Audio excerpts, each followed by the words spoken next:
Welcome to Chillin' 101. We hope this video helps. In this video, I will show how to make loaded nachos at home. Preheat oven to 425 degrees F and arrange chips on a rimmed sheet in a single layer. Sprinkle a mix of grated cheddar and Monterey Jack for even melting. Add cooked seasoned beef or beans and scattering of jalapenos, onions, and tomatoes.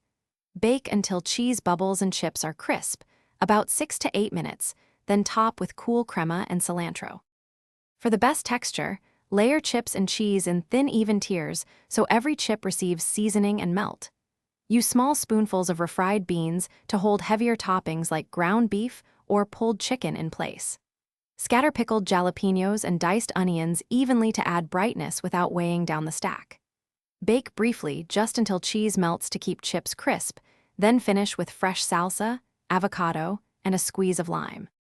If you're enjoying these nacho tips, please subscribe and hit like to support more simple kitchen videos.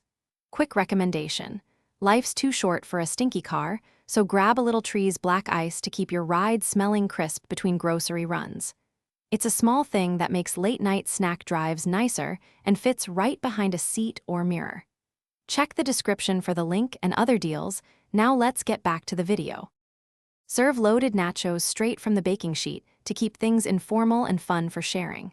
Provide bowls of guacamole, sour cream, pico de gallo, and pickled jalapenos so guests can customize each bite.